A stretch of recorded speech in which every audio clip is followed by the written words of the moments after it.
Ouais.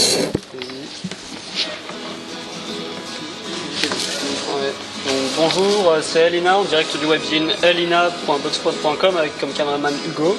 Et nous sommes avec le chanteur Nergal du groupe Behemoth. Merci pour l'interview. Thank you for the interview.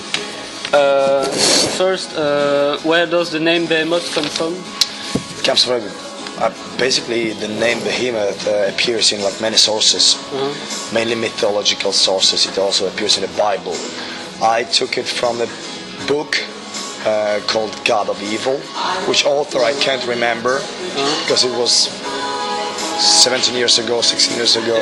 So I don't really remember the author of this book, but I remember the references to Leviathan and like the mythological beasts, and Behemoth stands for an ancient beast, a monstrous creature with a sinister creature.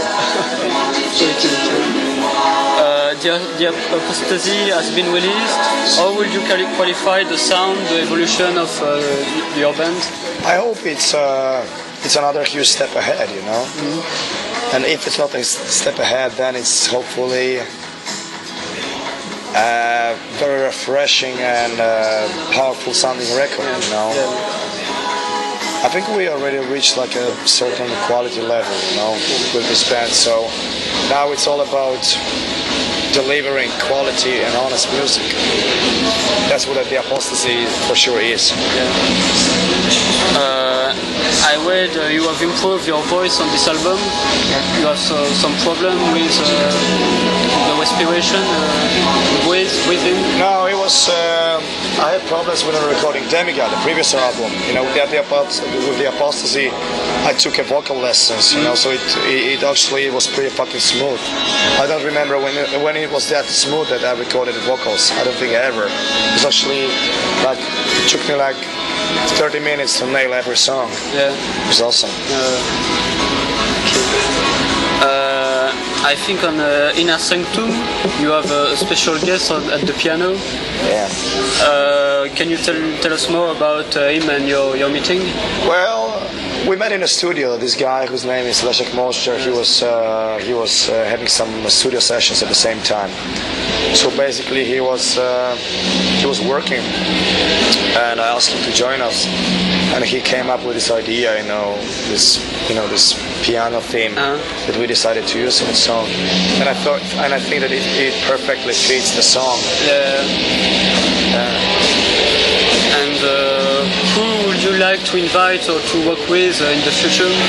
I can't tell you, because then I'm gonna, reveal my secret plans. Let's see. If it happens, you'll see it on the next album.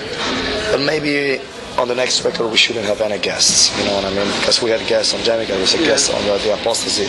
So maybe we shouldn't have any guests. Okay. We'll see what happens. Okay. What does your artwork symbolize? Different things, man.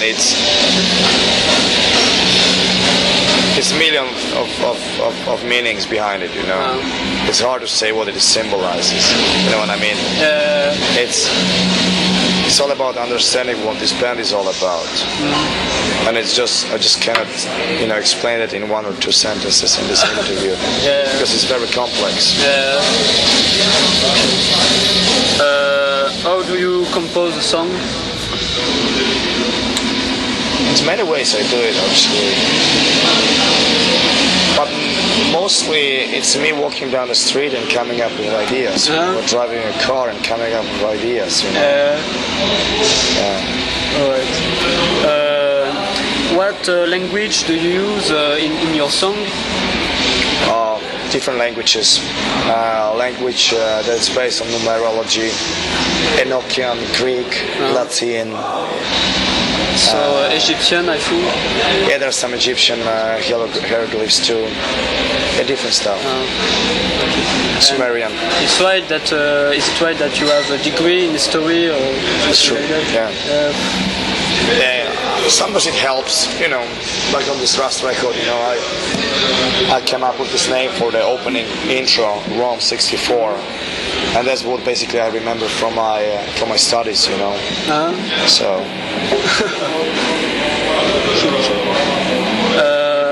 What do you think about Poland's politics?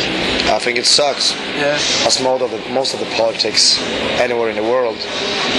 But I think Polish politics, especially, they suck big time.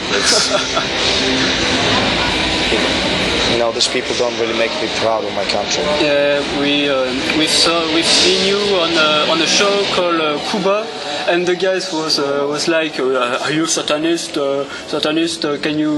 Can we see the fragment again?" Yeah. It was completely ridiculous. He tried to be provoking, but I think it was cool. I mean, it was a cool program. I like that. Okay. What is your point of view on the religion?